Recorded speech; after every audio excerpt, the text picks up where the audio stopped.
Let's Work, Joey Intro Series, take one. Hi, I'm Joey Travolta, founder of Inclusion Films, a practical film workshop for adults with developmental and intellectual disabilities. We train people for the workplace. 2/3 of the crew on this documentary are students that we trained.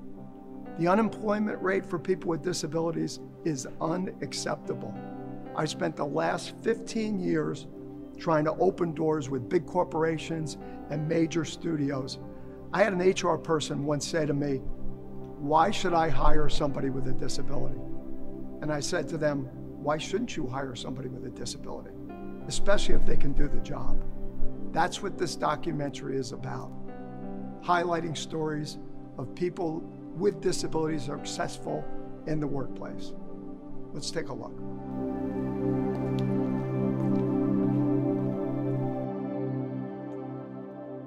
Hello everyone, my name is Aisha Collins, and today I'm going to be conducting the interviews.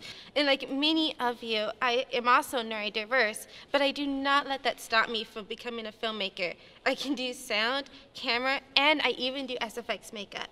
So with that, let's get to work. What does success look like in your position, and how do you measure it? Jenny, in my position, the success is measured by how many students we serve. So it's easily measured by the numbers we serve each semester, how many students we help, what kind of services they utilize. How I measure my success is looking at my schedule when I go into work, talking to all the customers, and then at the end of the day, I get a paycheck. So Kaylee, how do you achieve a goal? The easiest way to achieve a goal is to learn what you know and surround yourself with the right people and go for it. Hi, everyone. Hey, this is my team. They say I don't have a mean blood inside of me at all. My motto is never give up and dream big. My whole life, my dream was working for entertainment, so my mom always helps me to find something for me to do that.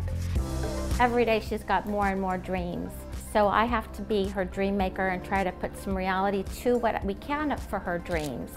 If she wants it, she's going to go after it and pursue it. So I've always had that attitude of let's take her and grow her to her fullest extent. I've never put a limit.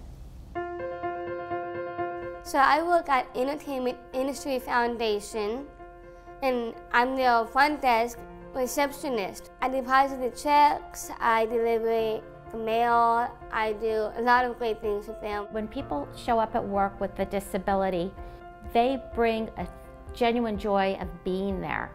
It's not like a lot of people where they just show up at work, I'm here today getting my paycheck. Every day she shows up, she's present, she's excited to be there, and she brings that enthusiasm into the office. That's why she's done so well as a correspondent. She's interviewed at the Media Access Awards several years. She's interviewed at Real Abilities Film Festival, at different places with the media. When I had my first paycheck, I was in tears. It was amazing. When I opened it and told to Mom, like, "Mom, look how much I got!" Like, unbelievable. I was really shocked and surprised. I'll tell you, the family gets excited for everything she does. With a full-time job, both her and her sister happen to start work on the same day, so that's been kind of fun. You know, they're competing for who's got the bigger paycheck. So it's fun. It's a fun dynamic, and getting that first paycheck and realizing that, you know, I have worth and outside of the house, somebody else values my abilities. How I go to work is that my mom drives me everywhere, so mostly my mom drives me to work and from. But I also took access transportation as well. So my mom thinks that it's better for me to stay safe, because I've been told with the buses and trains, some people can be sometimes different in different ways of attitudes, I would say, but yeah. It takes me an hour to get her to work, and then I have the return ride, and then I have to do the same to pick her up. So I get her to work on time. It's the only way to guarantee that she can maintain a job. No employer is going to want to keep her keep anyone if they are unreliable. But a lot of times I pick Kaylee up because she has so many activities representing so many organizations after work.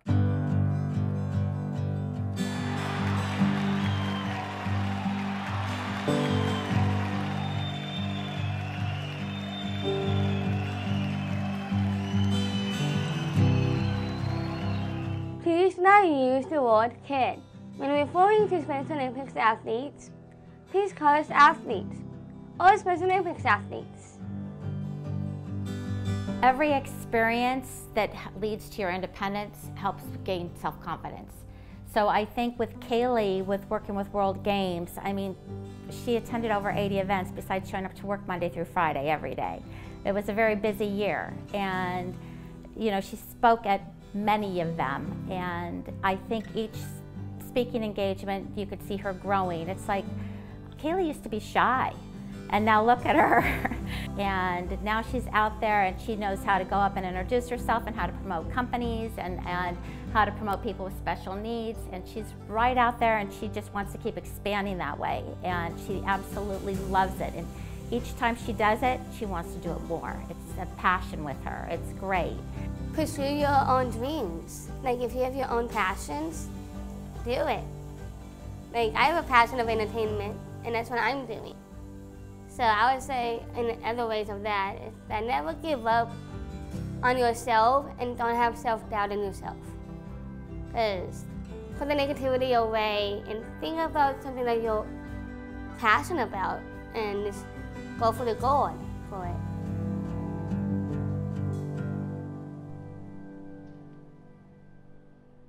So, Jenny, how can you increase your chances of getting a job? Having a great work experience and a positive personality really looks great on a resume. And an employer is likely to hire you if you have the skills they already require rather than pay to have you trained. But it really depends on the job which you are applying for.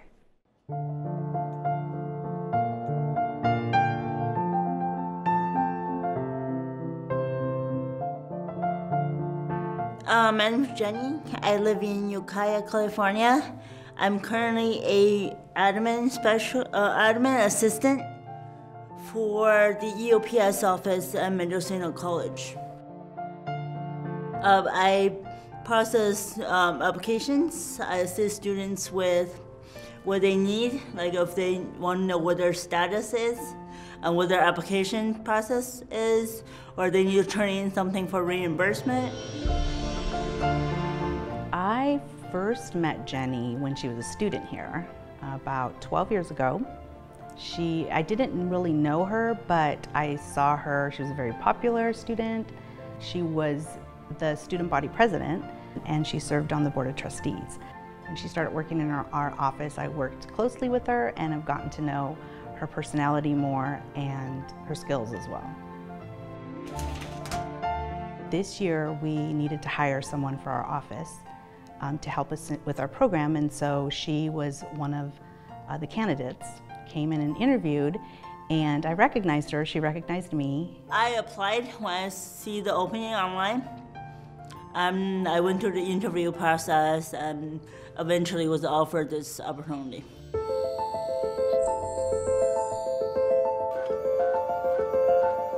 My favorite part of my job is that I'm able to pay it forward. I'm helping those students who's most vulnerable, have the most need, to help them get to where they want to go, both professionally and educational goals. So our college has benefited from Jenny's employment because she brought with her experience as a student, also experience transferring from the community college to a university, and her personality. She relates really well with the students. She's very cordial and pleasant and very helpful. Jenny has definitely been an asset to our office and to our campus. I used to socialize with the people I work with before this pandemic started. We would go to lunch and hang out and chat on breaks and such. Pandemic kind of happened right after about a month after employment. That kind of limited on the social activity with my coworkers. Besides work, I take care of my 16-month-old son, which is another full-time job on its own. Having a baby really changes our lives because it gives us more perspective on taking life a little more seriously. So we know we have to work harder and smarter, and so we can raise him the right way. In the future, I would like us to, have more stable jobs, have more money to give him more opportunities to travel and see the world. My advice to other colleges who would like to hire individuals with disabilities would be to treat them like any other candidate, to look past their disabilities and really focus on the skills that they have, the personality they have, and what they have to offer your campus. I think my piece of advice for people out there with disability looking for jobs, just not to sell themselves short. They have experience like advocacy or being a self-advocate for themselves, and that I feel like it's a great ability that they could put on their resume. And just make sure you walk into an interview with confidence to know that they are worthy of that job and they have the ability to do the job successfully. What is the funniest thing that happened in the workplace?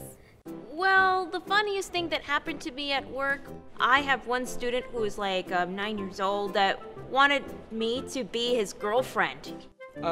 When a customer's buying spinach and the spinach comes down the belt and they say, "Hey, there's Christian, he's Popeye." Because of my forearms.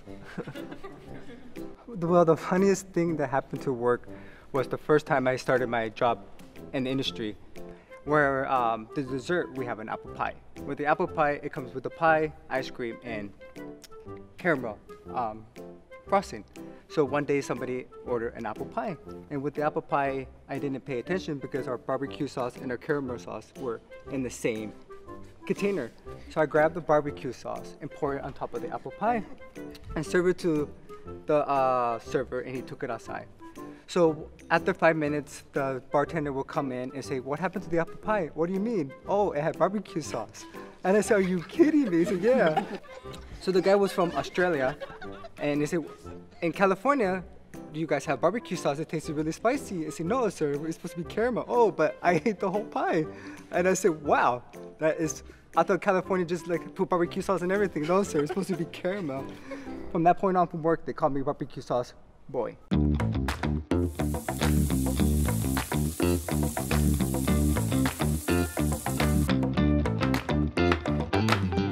My name is Ricardo Villegas. I am from San Diego, California, and I work at the Grand Manchester Hyatt.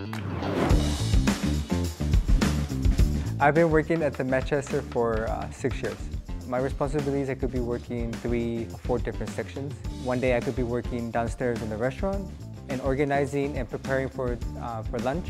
Another day I could be working at the deli market, doing sandwiches and salads for the guests. I've been Ricky's job coach on and off. And basically what I'm there for is to try to help him if there's any issues, any trainings that needs to be done that he gets stuck, just to supervise that he's being treated right, that he does what he's supposed to do. All the jobs that he has, as much as I can remember, he's been prepping. My father used to own a taco shop when I was very, very young. When I got hired at SeaWorld, that's when I started learning how to cook. From the beginning, from the end, I will read the tickets, and from there I will do the order by one. But if there's like an appetizer, I will do the appetizer first. Sometimes being alone and when you're cooking by yourself, sometimes you could be really, really busy and you're by yourself where you have like maybe 20 orders on the board for you to cook for people. Normally we talk with Ricky before to find out exactly what's a good day to go see him, because there's really busy days. There's like days that he goes in early. So basically, because of safety reason, I'm not allowed to be in the kitchen with him. And that will happen. But we meet before, after, or in between, and we talk about how he's doing, what is he doing something new, learning any new plates. Whenever there's new menus, we go over it, and so he can memorize it, because He needs to memorize all the new menus or everything. He needs to know it by heart. Do you live on your own? I do not live on my own. I live with one of my brothers and with my wife. He's the one that does most of actually all of the cooking. I'll help every once in a while, but he's good at cooking. Well, we want to grow a family. We want to grow a family. Yeah. We want to grow a family and have kids. That's our future. We've gone through so much through our lives together, of all the difficult jobs I had in my life. He hated working at one of his old hotels. When we first got married, he just wouldn't see eye to eye with the chef, and he just was very uncomfortable there. From 2010 to 2012, I used to work at a hotel. That was one of my jobs as a cook. That's how I got into the hotel industry from that job from the program. The chef from there was really, really kind and who understood me. And then from a year he left, and then from the new chef who came in just didn't like the program, didn't care about the program, didn't want to be part of the program. Just a lot of bullying and a lot of picking, and just I wasn't happy.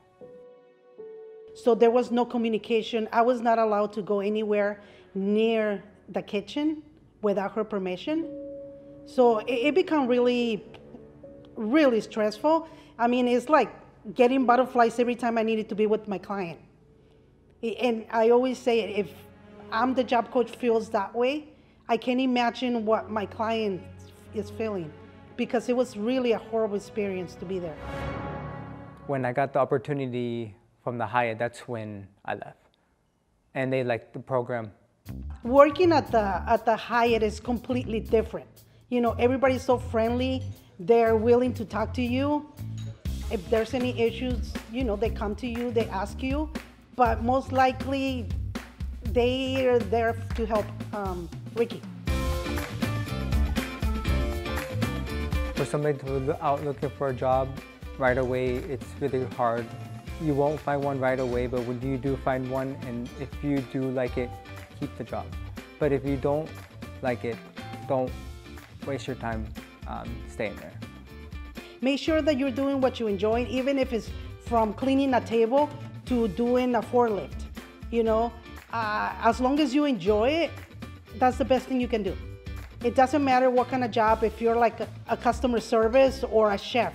You know, you need to enjoy what you're doing to be happy.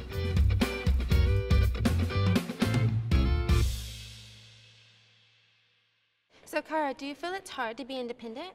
The most difficult part of being independent is the learning process, getting from A to B, and when I make a mistake, to learn from the mistake.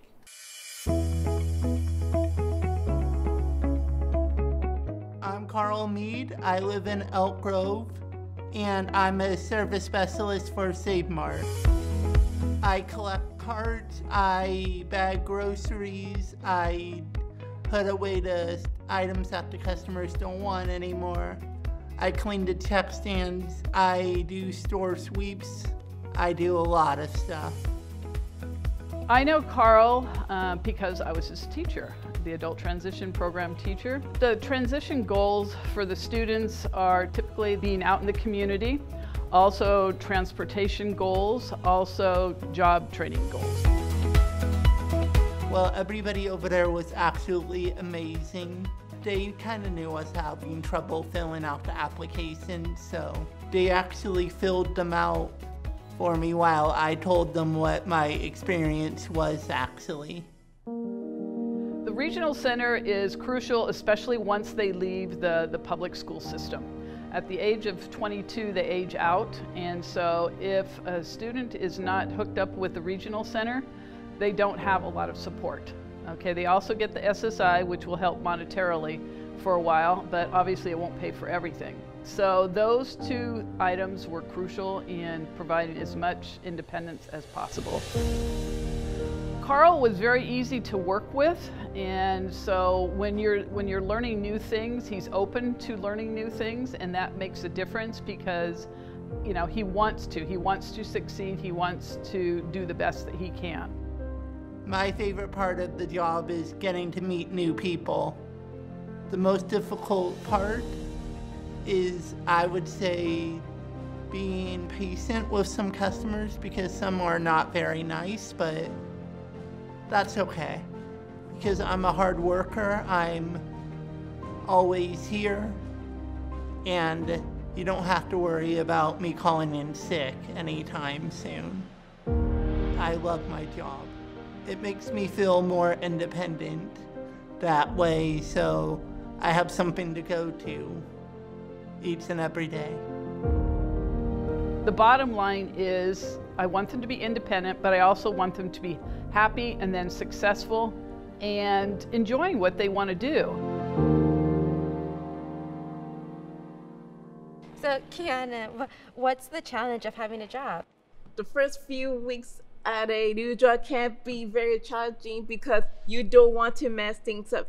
There's so much to learn when you are hired. You have to know where everything goes and remember a lot of stuff. My name is Kiana Gray. I work at Marshall's every day. My mom drops me off and picks me up. I work from 1 till 3 days a week, 4-hour shifts. When I get to work, I have to clock it, and then my supervisor will tell me what I have to do. Sometimes my supervisor will have me unbox new clothes, and then I will hang them on the clothes rack. She loves fashion, she loves beauty, she's very neat and meticulous. She loves all things that are beautiful. As a child, she's my firstborn. She was always happy and rambunctious, and I didn't really realize that there was a couple of delays until she went to school, and I was able to kind of see that she was a little bit behind, and I had no idea what autism was back then. She didn't talk or anything, and so she was like 4 years old before she actually got the early start services and intervention, and then after that, she talks, and I haven't been able to get her to stop. I always have to work extra fast at Christmas because it gets really crowded with customers and the store becomes a mess. It's my job to make sure every day is organized and clean for the customers. It can be very tiring and hard to keep up, but I always manage.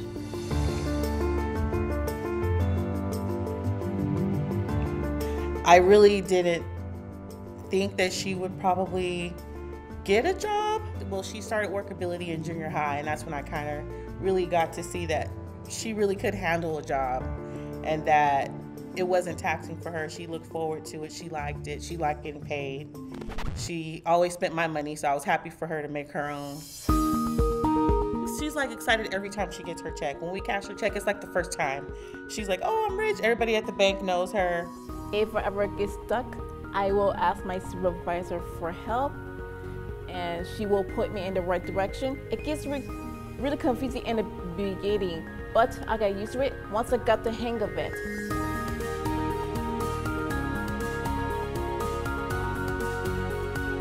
It's funny, when my mom always knows when I have a bad day at work, it's like she could read my mind or something. My mom and I will talk about it at the end of the day, and she will make me feel better. She's the best.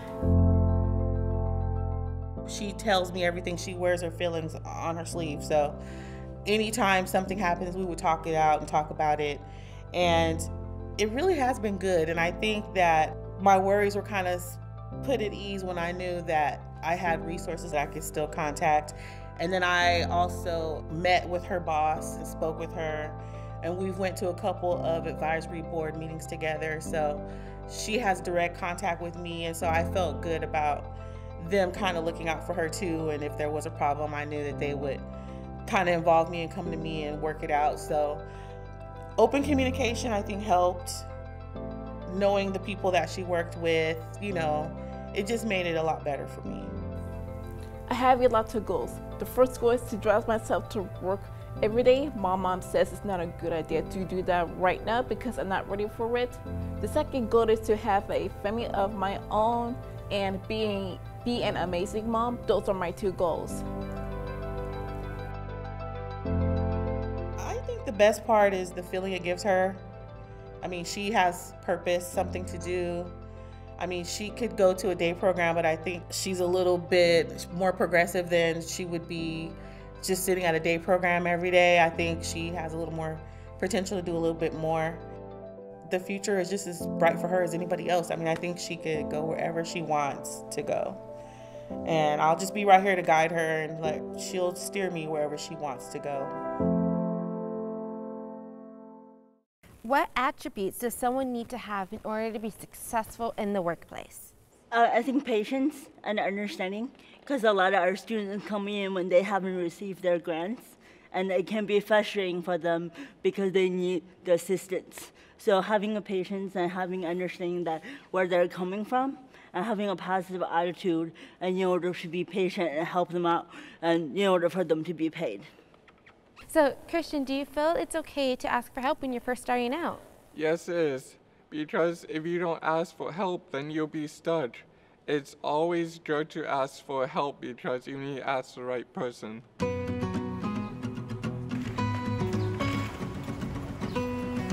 I'm Christian Jimenez. I work at Stater Brothers. I have a job. I've been there for 4 years now. When I first start my shift, I have to look at my schedule, see what I'm doing, see if I'm pushing carts or what time my lunch will be, or see what I'm doing. But everyone's super nice over there. For us as parents, we are hugely proud of him because he does have 3 non-disabled siblings, and he sees them doing everything, and then he wants to do what everyone else is doing. So I know it's extremely fulfilling for him to get to do what everyone else is doing as well. I have independent living. Somebody comes over to my apartment, helps me go grocery shopping, just hangs out with me, helps me cook, helps me clean my apartment. Luckily, we got connected with Goodwill. The Goodwill representative was amazing because Vaughn's was hiring, but Vaughn's closed down, so we had to switch to Stater Brothers. So she just helped with the whole process, filling out the application. They set up the interview. She knew he was going to get the job because they asked him, "Where do you see yourself in 5 years?" And he said, "Well, I see myself working here in 5 years." And she said it was the perfect answer, exactly what they wanted to hear, and they just really liked him, and he got the job. Oh, my first paycheck, it was amazing. I loved getting money inside my account, and it was just awesome. It feels good to wake up, put that uniform on, to just motivate your day.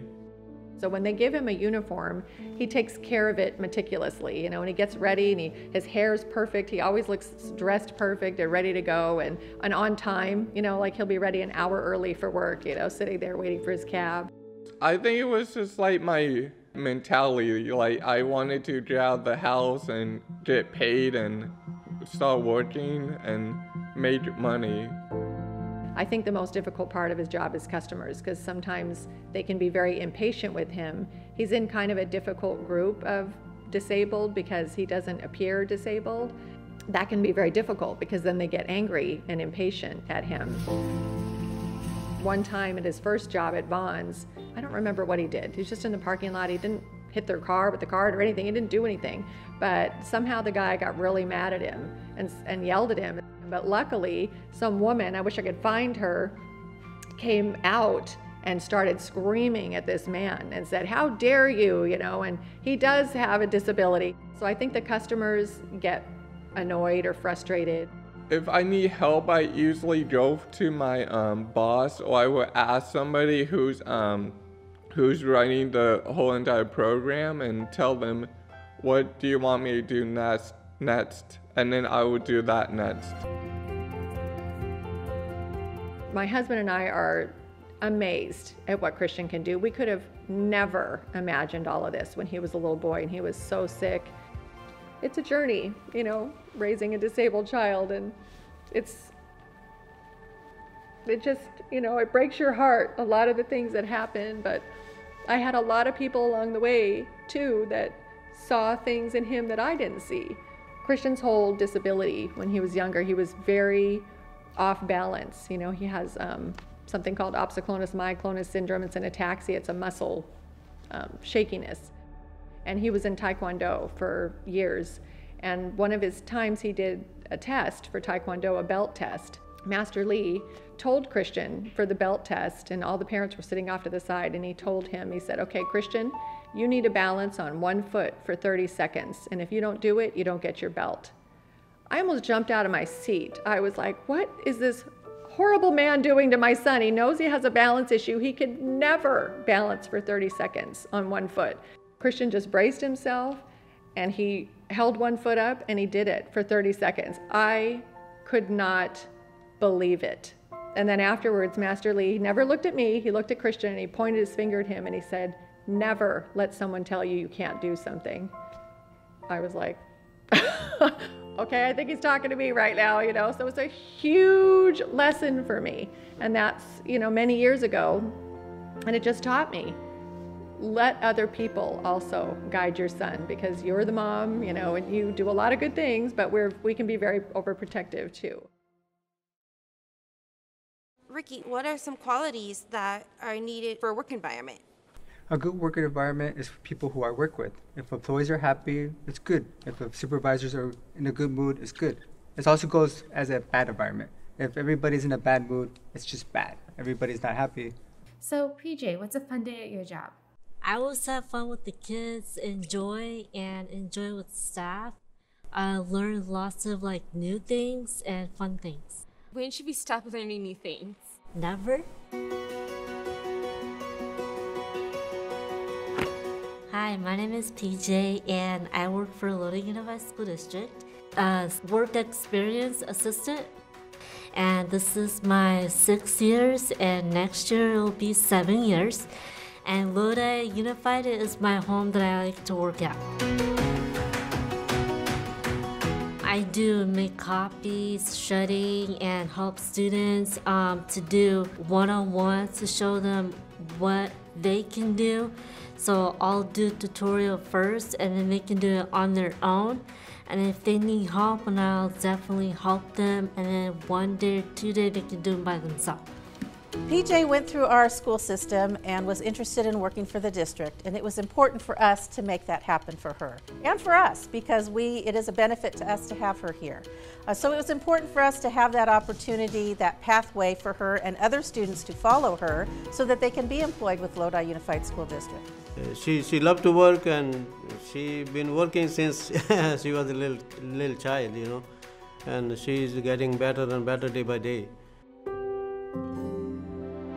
I got my job is I applied for an application, and then I got the call for an interview, but I was a little panel, but then I made it through, and I'm working for full time. PJ is an asset to Lodi Unified in many ways. She's a good employee. First of all, it's dependability. She comes to work every day, on time, ready to work, ready to do her best. She has great customer service. She works well with her colleagues and the public, which is really important for any organization. We want good customer service. She is willing to learn new things, which is very important because we never know what task may come up. She is always trying to better herself and do a great job. My mentor is Liz Zastro. She's been helping me with everything for whole school year. And after that, I just started to learn how to do myself. I did CPR training, I did a technology training, but now I am learning lots of how to do a sign language. I get to work is usually my brother, or I'll do is a parent transit, comes on time, come home. I go home early, which is better now. Uber sometime, sometime. Want to get a car, but I'm trying to take a DMV test, which I'm trying my best. But I'm gonna try it again, and once I pass it, I'm gonna start getting a car. I think that there are several roadblocks for students who have been through a special education program in a school district, and one is perception. I think that employers may not know what students have to offer and the skills that they do have and that they've learned in school. A lot of times an employer will require a high school diploma, which may not have been the path that the student was on. Perhaps they got a certificate of completion, and oftentimes employers don't know what that means and don't know that there are skills behind that certificate of completion. I think that also we think of something new, we are uncomfortable with the unknown.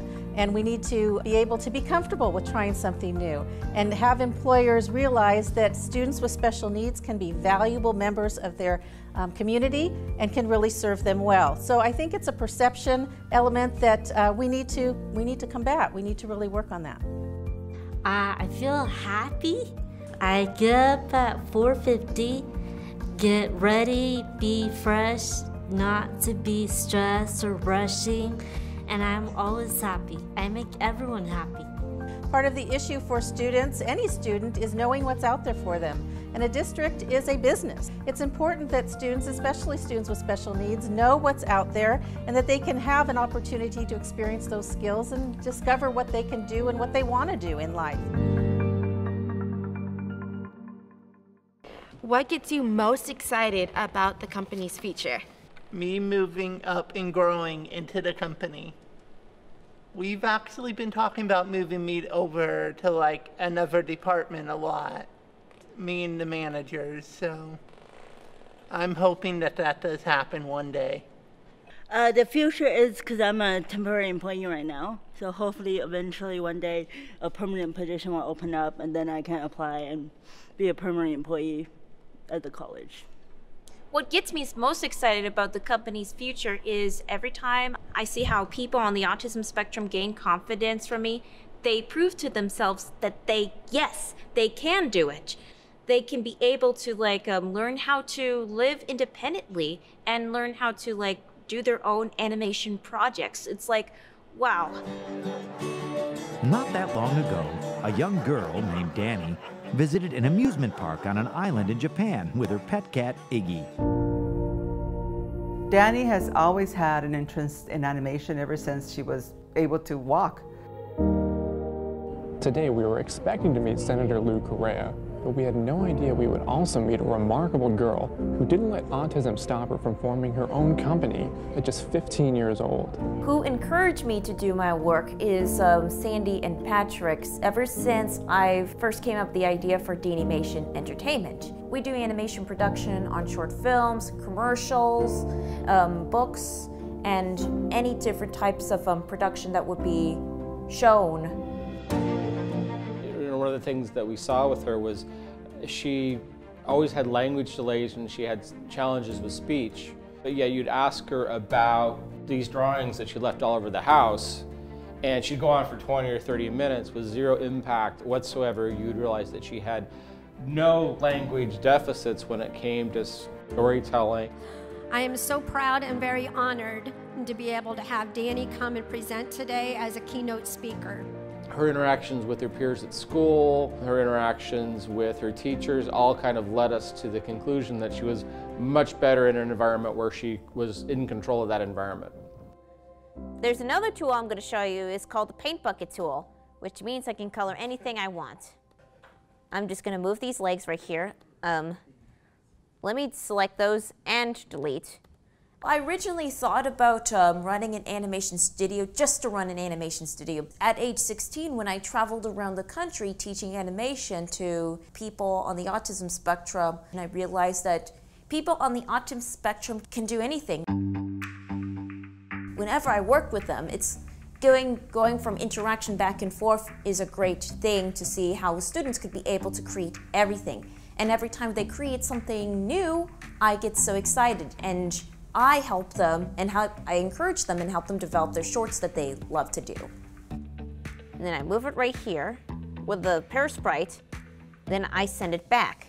I wanted the world to see her the way I saw her. There was a lot of negative stuff out there about people with autism and showing only the bad things that they have, you know, their deficits instead of their strengths. And I didn't feel like I needed to show any more deficits. There was plenty of deficits with kids with autism out there. I wanted to show her strengths. I wanted people to see how she could create all these things. What I really love about my job is the ability to create something. The ability to create stories is always a good thing. That's what I really love, is seeing the creativity come to life. Not just from my creativity, but also from my students' creativity. And then go to your marquee. Marquee, that's animate. Transform. That's onion skin. Transform, yes. She's going to get 3 degrees. That's what she's aiming for. And all 3 degrees are all for her company.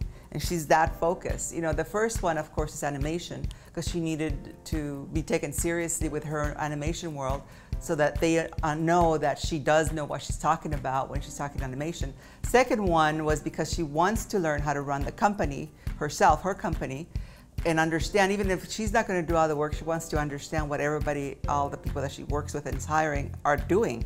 And the third one in psychology with people with autism is because she's going to be working with people with autism. Just because she's a person with autism doesn't mean she's qualified to work with people with autism unless she has a degree on it, and then she could do. She's not going to be questioned on that. In order to be an executive leader, it's just using the window and the mirror analogy.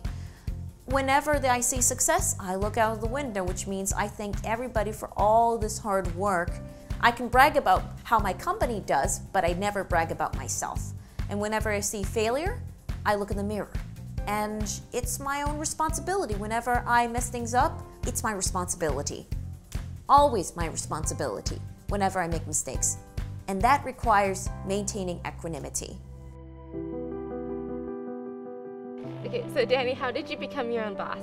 Well, becoming your own boss is not such an easy task. You really have to manage your own people and learning how to become independent 24/7. You really have to check your schedules, be organized. And also what's very important of being your own leader, your own boss, is education is the most important thing. You never stop learning.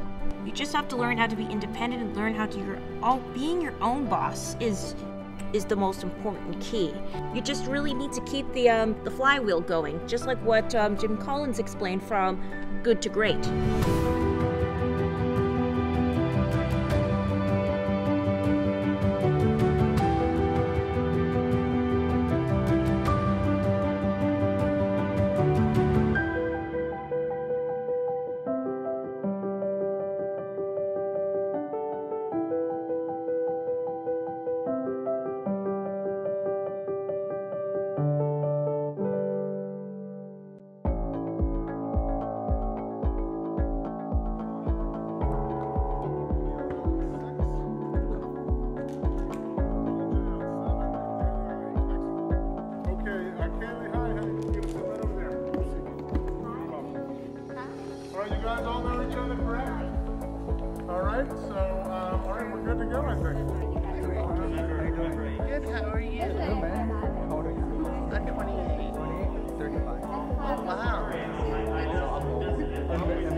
Also able